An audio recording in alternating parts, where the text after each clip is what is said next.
తమ నగలు దొంగలు దొంగిలించారని తిరుమల పోలీస్ స్టేషన్లో ఫిర్యాదు చేసినా పోలీసులు స్పందించలేదని బాపట్ల జిల్లాకు చెందిన రవికుమార్ వాపోయారు. పూర్తి వివరాలు ఇలా ఉన్నాయి. భక్తుడు శ్రీహరి తెలిపిన వివరాల మేరకు గత 3 రోజుల ముందు వెంకన్న దర్శనం కోసం తిరుమలకు వచ్చానని అన్నారు. అందులో భాగంగా ఈరోజు బుధవారం ఉదయం తిరుగు ప్రయాణంలో రామ్ బగీచా బస్టాండ్ వద్ద ఆర్టీసీ బస్సు ఎక్కుతున్న సమయంలో తన భార్య చేతికి ఉన్న 50 గ్రాముల 2 బంగారు గాజులు గుర్తు తెలియని వ్యక్తులు తస్కరించుకుని వెళ్లారని తెలిపారు. దీనిపై తిరుమల పోలీస్ స్టేషన్లో ఫిర్యాదు చేసినా పట్టించుకోలేదని ఆవేదన వ్యక్తం చేశారు. ఇలాంటి ఘటనలు పునరావృతం కాకుండా ఉండాలంటే టీటీడీ పోలీస్ తగిన చర్యలు తీసుకోవాలని తెలిపారు. నా పేరు రవికుమార్ అండి. బాపట్ల జిల్లా కొమ్మినేనివారిపాలెం గ్రామం అండి మాది. మేము తిరుపతి 2 రోజులైన తిరుపతి సోమవారం దర్శనానికి వచ్చి సోమవారం దర్శనం చేసుకున్నాము. సో ఇంటికి వెళ్దామని బయలుదేరామండి మేము మా ఫ్యామిలీతో కలిసి. మా ఫ్యామిలీలో మా అమ్మ ఉందండి, మా పెద్ద బాగా 70 సంవత్సరాల వయసు పైబడాము.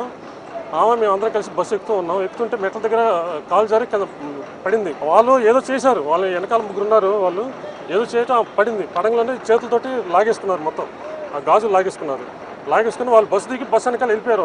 వాళ్ళు 3 వెళ్ళిపోయారు. మేము వెంటనే ఇంకా స్టేషన్కి ఫోన్ చేసి చెప్పాము. ఇక్కడ బస్సులో కూడా రిపోర్ట్ చెప్పాము. బస్సు ఆపాము, చాలాసేపు బస్సు ఆపారు. వీళ్ళు కూడా మాకు సహకరించారు. బస్ స్టాండ్లో కమాండ్ కంట్రోల్లో కూడా వెళ్ళాము. కమాండ్ కంట్రోల్లో కూడా చూస్తున్నారు అంతా. ఇంకా మాకు ఇంతవరకు ఎటువంటి ఇదైతే రాలేదు సార్, రెస్పాన్సిబిలిటీ ఇంతవరకు రాలేదు.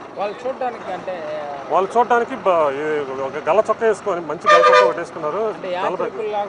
యాత్రికులు లాగానే ఉన్నారు సార్. వాళ్ళని మనం గుర్తుపట్టలేకపోతున్నాం. వాళ్ళు మన యాత్రికులు లాగానే ఉన్నారు. వాళ్ళు యాత్రికులు మనం గుర్తుపట్టలేకపోతున్నాం.